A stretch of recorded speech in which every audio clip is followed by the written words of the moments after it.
ಯುದ್ಧದ ಸಂದರ್ಭ ಬಂದೊದಗಿದೆಯಾ ಅನ್ನುವಂಥದ್ರ ಬಗ್ಗೆ ಸಾಕಷ್ಟು ಚರ್ಚೆಗಳಾಗ್ತಾ ಇವೆ. ಹಾಗಾದರೆ ಒಂದು ವೇಳೆ ಈ ಥರದ್ದೇನಾದರೂ ಸಿಚುವೇಶನ್ ಅರೈಸ್ ಆದರೆ ಸೇನೆಯ ಮುಂದಿನ ನಡೆ ಏನಿರುತ್ತೆ ಅಂತೇಳಿ ನೋಡಿ.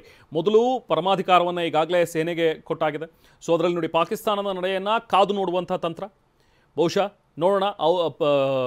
ಶತ್ರು ರಾಷ್ಟ್ರ ಈಗ ಪಾಕಿಸ್ತಾನ ಏನು ನಡೆಯನ್ನು ಅನುಸರಿಸುತ್ತೆ ಅಂಥೇಳಿ. ಇನ್ನು ಮೂರೂ ಸೇನಾಪಡೆಯಿಂದ ಸರ್ಜಿಕಲ್ ಸ್ಟ್ರೈಕ್ ಮಾಡ್ಬೋದು ಅಥವಾ ಯುದ್ಧ ಮಾಡುವಂಥ ಒಂದು ನಿರ್ಧಾರ ಕೈಗೊಳ್ಬೋದು. ಗಡಿಯನ್ನು ಮತ್ತಷ್ಟು ಬಲಪಡಿಸಿ ನಂತರ ಮುಂದಿನ ನಿರ್ಧಾರ ಕೈಗೊಳ್ಳುವಂಥದ್ದು. ಹೌದು, ಅಫ್ಕೋರ್ಸ್ ಇದಂತೂ ಇರುವಂಥ ಒಂದು ಬಹಳ ಮುಖ್ಯವಾದಂಥ ಒಂದು ವಿಚಾರ. ಇನ್ನು ಪಾಕಿಸ್ತಾನದ ನಡೆಯನ್ನು ಕಾದು ನೋಡಿ ಅಕಸ್ಮಾತ್ ಅಲ್ಲಿಂದ ಏನಾದರೂ ಪ್ರಚೋದಿತವಾಗಿ ದಾಳಿ ಏನಾದರೂ ನಡೆದಂಥ ಸಂದರ್ಭದಲ್ಲಿ ಅದಕ್ಕೆ ರಿವರ್ಸ್ ಆಗಿ ನಾವು ಹೇಗೆ ಆಪರೇಟ್ ಮಾಡಬೇಕು ಅನ್ನುವಂಥದ್ದು. ಸೊ ಅಥವಾ ನಾವೇ ಮೊದಲು ಅಟ್ಯಾಕಿಗೆ ಇಳಿಯುವಂಥದ್ದು. ಇದೆಲ್ಲ ಒಂದಷ್ಟು ವಿಚಾರಗಳಿವೆ.